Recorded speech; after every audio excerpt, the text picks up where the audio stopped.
So in current times, everything's getting more expensive, especially transportation. With cars getting more expensive, car insurance rates increasing, and gas prices skyrocketing.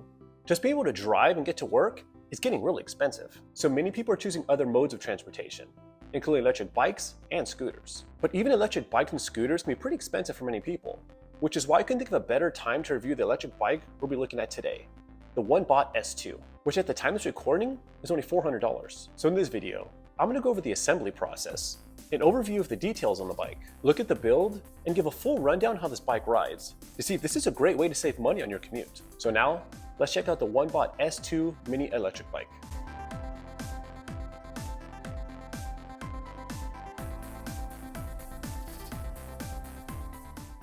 So the S2 comes in a smaller than usual bike box, but it is really too heavy, weighing in about 50 pounds.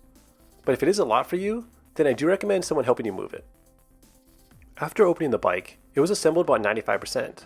All you have to do is unfold the handlebars, adjust the handlebar angle to your preference, and install the seat post. This is one of the easiest bikes I've ever put together, and anyone can put this together in about 5 to 10 minutes.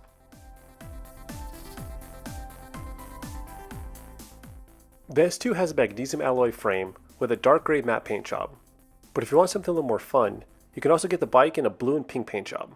The frame tubing has a cool futuristic shape to it, and does a really good job of integrating the battery into the frame itself.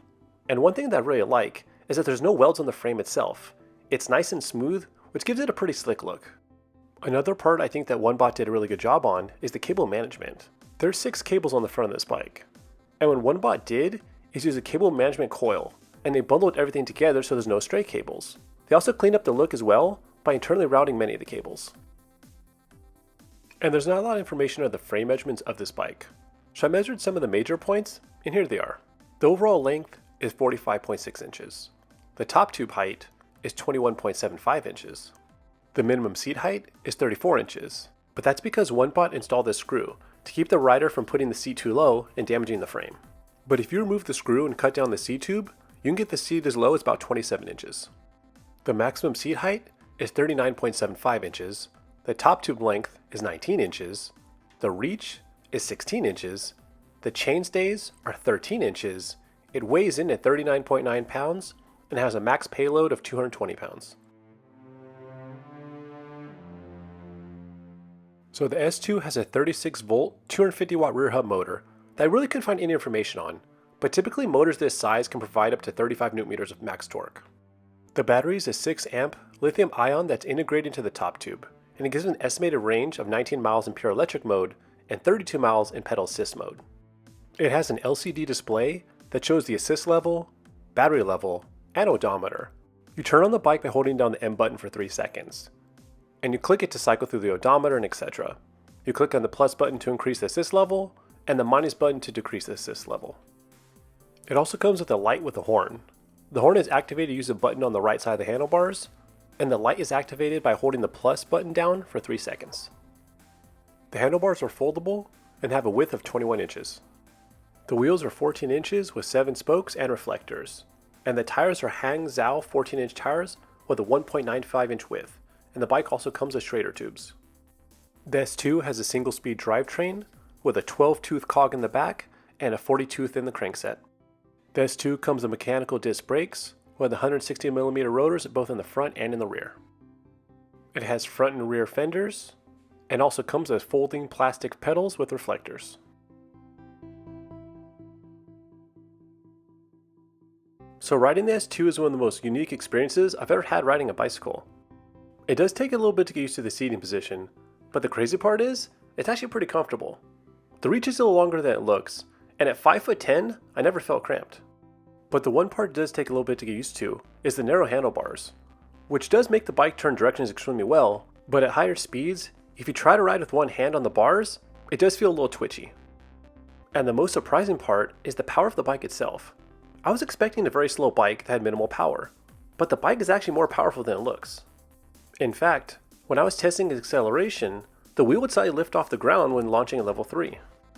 And with its 40-tooth crankset and 12-tooth cog in the back, the bike cruises around comfortably around 13 miles an hour.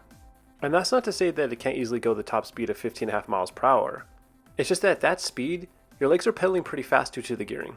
And if you just want to cruise around electric mode only, it was able to cruise around in the top speed like nothing. And I didn't have a chance to drain the battery, but with the riding I was doing in testing, about half electric mode and half pedal assist, I had an estimated range about 24 to 25 miles, which falls right into the middle of the S2's range estimates. But I do plan on actually testing this bike's range in the future to get an actual number and to test its long distance comfort. So the bike has 3 assist modes, 1, 2, and 3. The first mode goes to 9.3 miles per hour, the second goes to 12.5 miles per hour, and the third mode goes to 15.5 miles per hour. The bike has more than enough power for everyone, and most importantly, it doesn't just have enough power to cruise around, it's also able to tackle hills with only minimal effort. In fact, I tested the bike on the steepest hill I could find within 10 minutes of my house, and here's what happened. Here we go. So what we're doing right now is we're doing the biggest climb that I can find anywhere near me. So this climb is an average of a 12% grade. Onebot says that this bike can do up to a 15% grade.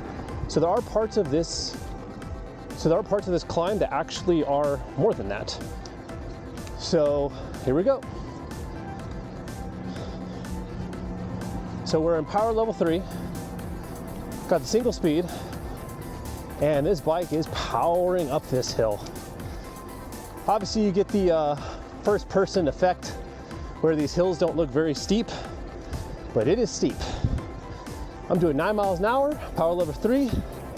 One thing I noticed is that when you do pedal up a steep hill, the front end gets very, very, very light.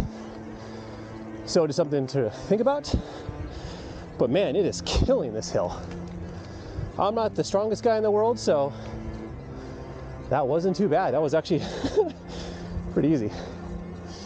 So confirmed, Onebot can climb 15% gradients. Next, I want to see how good this bike stops.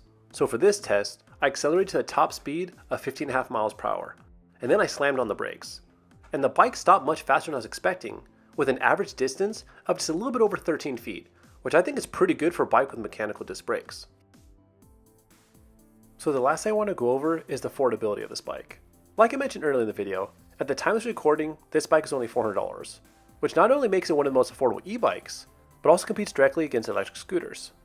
And if I had to choose between a bike that gets 19 miles of electric range versus a scooter with the same range, I'd choose the bike 10 out of 10 times. But if $400 still sounds like too much, Onebot has been kind enough to provide a link with an additional 29% off, which makes this bike $285, which to me is a no-brainer. So overall, I'm very happy with this bike. It's affordable, it looks futuristic, has good range, and most importantly, it's a ton of fun to ride. This is a bike that's just an absolute hoot to cruise around on. And of all the bikes I've ever tested, this bike turns the most heads, and I get questions about it almost every single time I take it out. So if you have any questions, please leave them in the comment section below. Thank you so much for watching, and have a great one.